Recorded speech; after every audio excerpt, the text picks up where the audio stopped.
Hai semua, so hari ni kita akan membincangkan topik kenapa Gen Z lembik dan manja. So memang sesuai lah untuk topik kami berdua hari ni. So Imran, why do you think Gen Z ni lembik dan manja? Macam mana perception tu boleh wujud?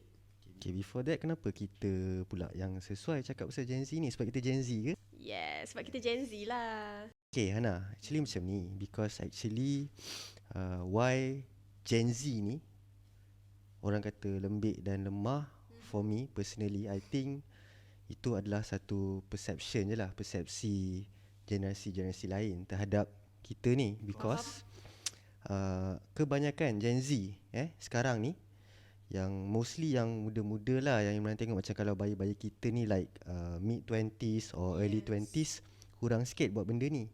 Benda apa tu? Which is yang mana kalau kita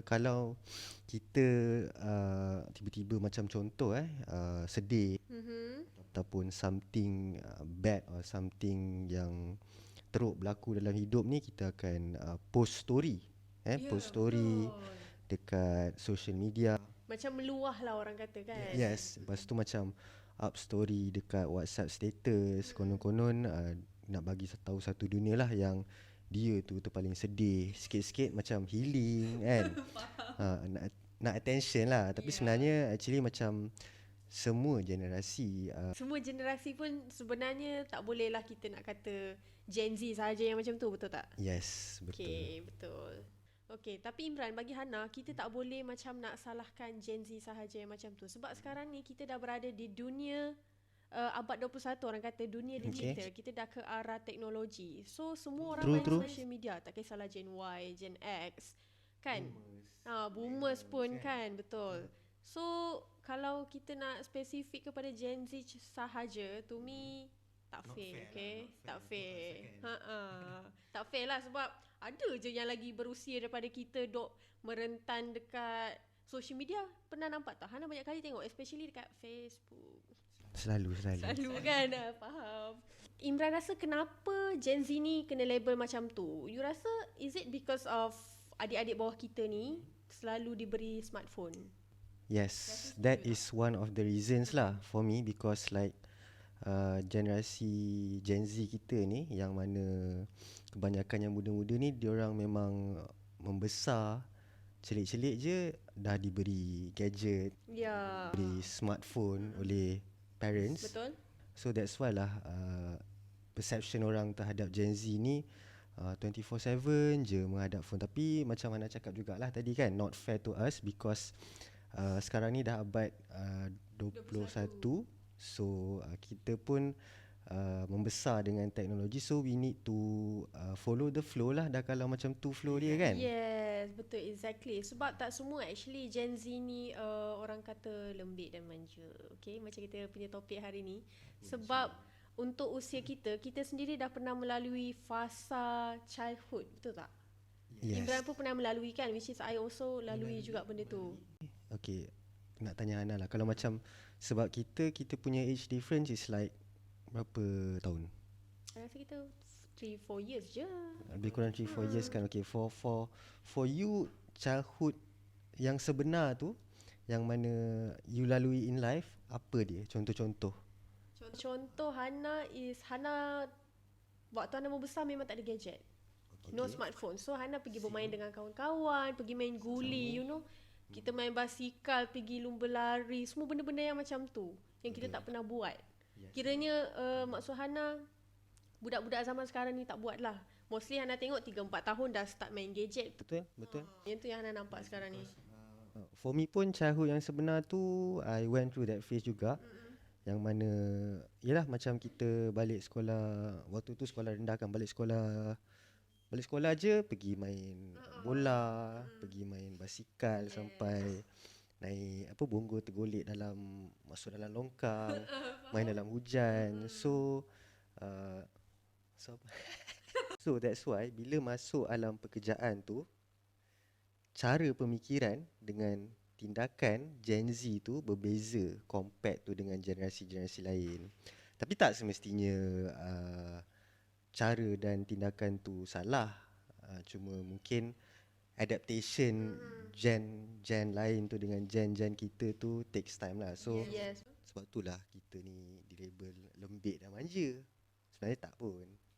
Bagi Hana, sebenarnya itu apa yang Imran punya point tadi memang betul. Tapi sorry to say, tapi parents ni sebenarnya memain peranan juga.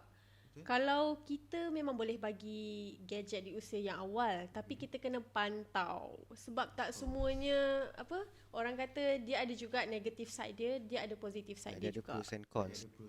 Dia ada pros and cons. So peranan ibu bapa ni memang sebenarnya diorang kena pantau lah juga anak-anak diorang bila kita bagi gadget di usia yang muda ni kan. Sebab teknologi ni macam kita cakap tadi menjangkaui ilmu pemikiran pengetahuan semua tu. So of course menjangkaui juga dari apa yang kita boleh jangka. So that goes back to our topic lah, kenapa Gen Z ni label lembik dan manja. Okay. So Hana, sebenarnya even though kita dilabelkan sebegitu rupa, which is malas dan manja, ada je good side of Gen Z ni, yang mana kita sebenarnya generasi yang realistik. Okay, kita amat-amat mementingkan work-life balance tu. Anda setuju tak? Yang tu Hana setuju. Sebab macam Imran kata work-life balance tu is kita pentingkan kesihatan mental dan fizikal, betul tak? Betul. Sebab bila kita, of course, sebenarnya kita bekerja ni bukan fizikal saja, mental kita pun sekali bekerja juga. So Betul. kalau mental kita tak okay, fizikal kita akan ikut sama. Sebab mental ni is kita punya mindset. Bila mindset kita dah tak sihat, badan kita pun kan? badan kita dah tak boleh bekerja. So dia sebenarnya akan lagi membuang masa bagi Hana lah. Sebab tu kita kena jaga dua-dua. Sebab to me, kalau kita tak pandai jaga kesihatan mental, of course akan efek kerja, which is kita perlukan rehat yang lagi banyak. Sedangkan kita boleh jaga dua-dua, sambil kita bekerja, kita jaga juga mental kita, which is kita sometimes kena berehat. Rehatkan minda dan badan. Macam tu lah to me. Kiranya orang kata, bukannya kita fokus kerja like 24/7, ataupun kita kena ada time, balance lah.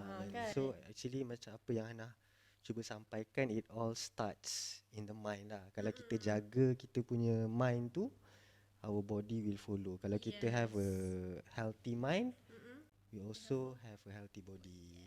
Sebenarnya nak tanya Hana, kalau macam compared to other generations, macam mana kita punya knowledge ni? Adakah like it's good or average or bad kalau kita dibandingkan dengan generasi-generasi yang lain lah?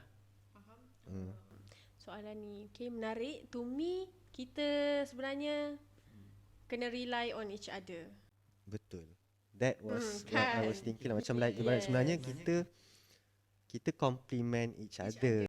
It's just that macam kadang-kadang bila dia different ideas, different perspective on how we see things, itu berlakunya these labels dan sebagainya. Tapi sebenarnya tak pun.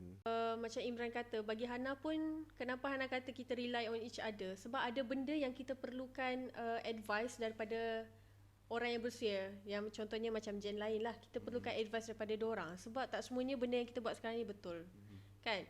And diorang pun perlukan advice daripada kita. Since kita dah ke arah teknologi abad 21 ni, diorang banyak benda yang kita perlu ajar juga, especially bab teknologi ni.